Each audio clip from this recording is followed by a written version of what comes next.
Al parecer, últimamente el debate entre católicos y protestantes, unos llamando a otros herejes y otros llamando a los otros idólatras y así sucesivamente, parece no terminar y actualmente, al parecer, dicho debate se ha reavivado nuevamente a partir de algunas situaciones en específico, como por ejemplo la interpretación de la sola escritura de la Reforma.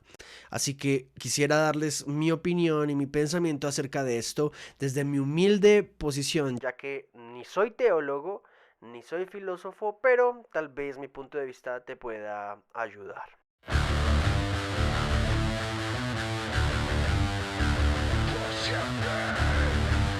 Muchos católicos creen que el movimiento de la Reforma y los reformados en sí somos hermanos separados y para otros somos en efecto herejes. Y para muchos reformados la Iglesia Católica es la gran ramera del Apocalipsis, cuando realmente no creo que sea de esa manera. Y todo este debate entre católicos y protestantes se ha venido aumentando puntualmente en algunos aspectos, como por ejemplo la sola escritura, un principio que habla de que solamente la escritura es autoridad para determinar cómo se puede interpretar en todo caso los dogmas o las doctrinas de la Iglesia y del credo apostólico. Sin embargo, la malinterpretación y el desconocimiento de lo que implica la sola escritura para el movimiento reformado y puntualmente para Martín Lutero, me parece a mí fomenta el debate ilegítimo respecto a varias posiciones que en todo caso son falacias. En primer lugar, abordemos el contexto.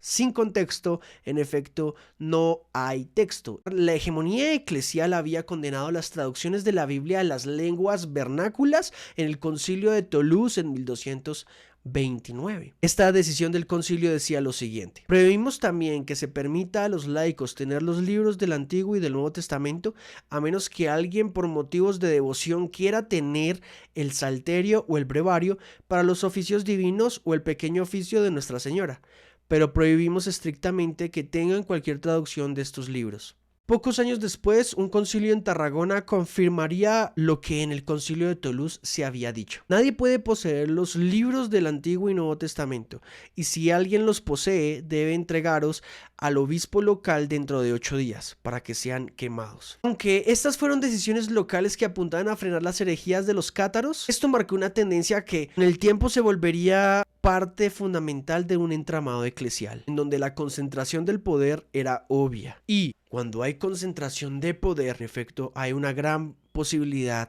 de distorsión de la realidad, de las verdades y de todo contexto concreto al cual podamos acceder. Curiosamente, no fue hasta el Concilio del Vaticano II entre 1962 y 1965 que la Iglesia Católica revirtió realmente su magisterio sobre este punto, sobre la prohibición de la posesión de las traducciones para las personas. Ahora, Martín Lutero simplemente es un eslabón que se conecta en el momento preciso de una larga tradición que se remonta aún hasta el siglo II después de Cristo, con las polémicas de Ireneo de León contra las herejías gnósticas. Porque ante la marea de los gnósticos, por ejemplo, que reservaban el acceso a Dios a algunos pocos iluminados, Ireneo declaraba que toda la escritura, los profetas y el evangelio pueden ser entendidos sin ambigüedades, clara y armoniosamente por todos, aunque no todos las crean. Es que esta tentación siempre amenazante de generar élites espirituales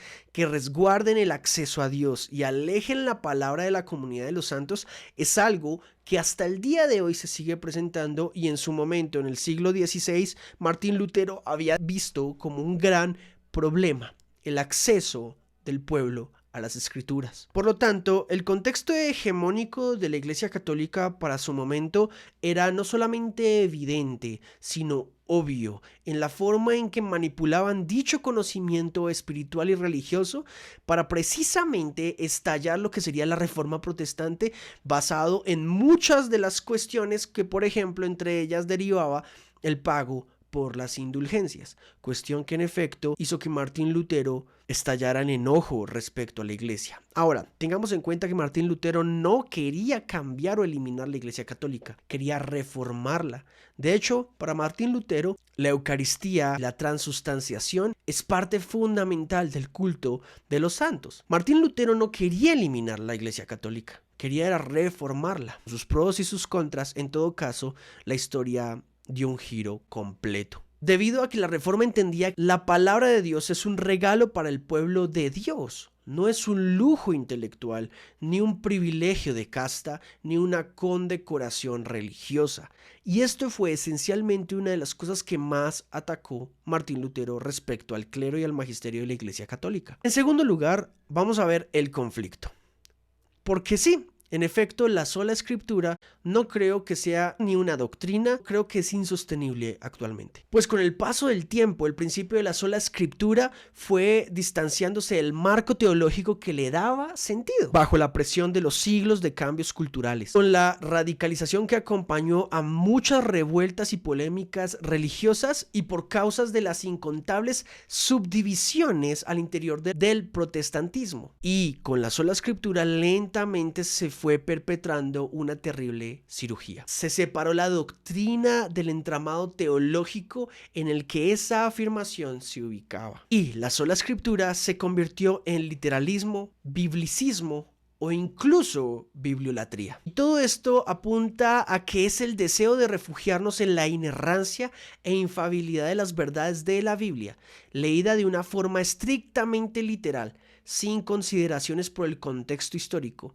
la intención teológica del pasaje o los géneros literarios. Y esto, hasta el día de hoy, sigue causando daño al cuerpo de Cristo. Porque interpretar que la sola escritura es, en todo caso, inerrancia bíblica es insostenible. Y tampoco quien, al igual que yo, crea en esto no es ni menos cristiano ni más satánico. Es una perspectiva acerca de la lectura que debemos darle de la Biblia en el contexto en que fue escrita y para el contexto que fue escrita. Para las personas que idolatran la sola escritura y en todo caso que se vuelven bibliólatras, si esa palabra realmente existe, la Biblia se vuelve un fin en sí mismo. Y eso es un gran problema. La sola escritura era un principio íntimamente ligado al principio de solus Christus o solo Cristo, que en todo caso menciona que la escritura recibe su evidencia por Cristo y no al contrario, Cristo por la escritura. Cristo es la palabra de Dios encarnada.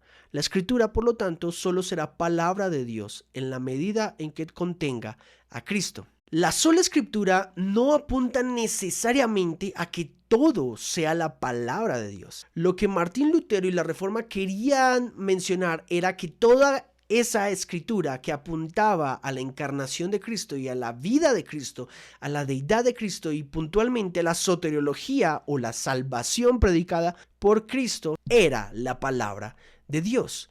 Todo lo demás podía ser descartado como palabra de Dios. Puede que esto tenga problemas para muchas personas que entienden toda la Biblia como la palabra de Dios. Si olvidamos eso, muy posiblemente vamos a tomar ciertos pasajes fuera de su contexto y en efecto le daremos un sentido completamente diferente. De allí que una de la mayor cantidad de ramificaciones de las iglesias protestantes se diera luego del protestantismo. Y el suponer que la interpretación privada podía arrojar completa verdad, eliminando cualquier otro punto de vista, en efecto nos llevó a ramificarnos profundamente, olvidando en todo caso el centro del cristianismo como tal. Y esto es lo que hay que entender. La Reforma en todo caso no quiso convertir a la Biblia en una especie de papa de papel, como el papa puntualmente de la Iglesia Católica. La Reforma no quiso volver la Biblia como un dispositivo teológico con atributos de infalibilidad, útil para justificar cualquier dogmatismo o idea, que es precisamente lo que el catolicismo evidente y plausiblemente critica del protestantismo. Su múltiple ramificación y sus múltiples interpretaciones de múltiples pasajes. Por lo cual, no es en la literalidad de las escrituras donde encontramos la autoridad divina, sino en la revelación de Cristo que la Biblia manifiesta. De allí que desvirtuar a la persona de Cristo o directamente descategorizar lo importante que es la redención de Cristo, la naturaleza de Cristo, la divinidad de Cristo, el mensaje de Cristo y las profecías cumplidas en Cristo, en efecto, implicarían en todo caso un atentado contra la palabra de Dios. En este sentido, entonces, la Biblia sería inerrante e inefable en su misión de conducirnos a Cristo. Juan capítulo 5, versículo 39 dice lo siguiente: ustedes estudian las escrituras a fondo porque piensan que ellas les dan vida eterna, pero las escrituras me señalan a mí. Sin embargo, ustedes se niegan a venir a mí para recibir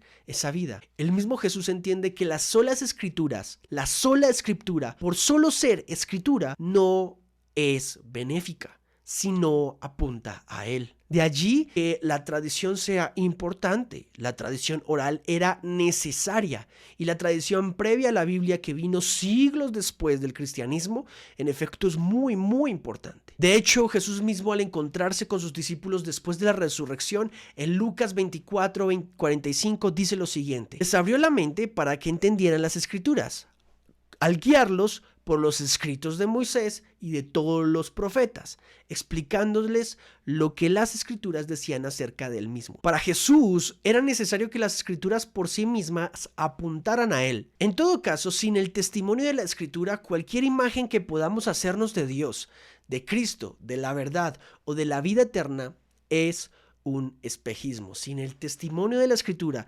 cualquier imagen que podamos hacernos de Dios es un espejismo. Necesitamos de la escritura, en efecto, y de Cristo en una correlación para hablar de lo que es realmente la palabra de Dios. Mateo 17:5, Jesús se revela ante sus discípulos en el monte de la transfiguración y la voz audible de Dios dice: este es mi Hijo amado, a Él escúchenlo, escúchenlo, a Él, escúchenlo a Él. Cuando estaba Moisés, que era la ley, y Elías, que eran los profetas, Dios dice: aquí están los profetas, aquí está la ley, pero ustedes deben escucharlo a Él, a mi Hijo, a Jesús. Finalmente, la conclusión sería la siguiente. ¿Cuál era entonces el rol de la doctrina de la sola escritura en su momento? Reconocer la instancia última a la que los creyentes podían apelar a la hora de resolver los dilemas teológicos y distinguir entre prácticas y tradiciones. Esto es supremamente importante. No creo que la sola escritura hoy sea un principio defendible en cuanto a la inerrancia o la infalibilidad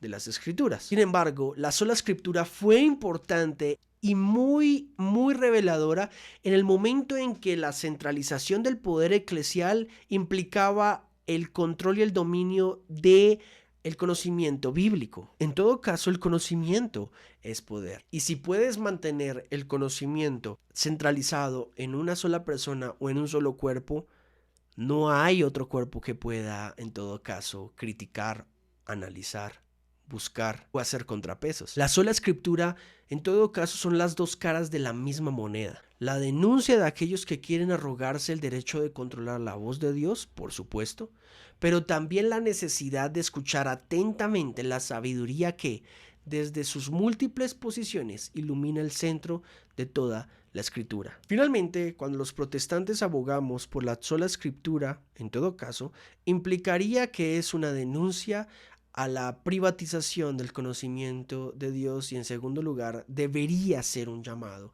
a contemplar las múltiples voces que se levantan sobre el conocimiento de Dios.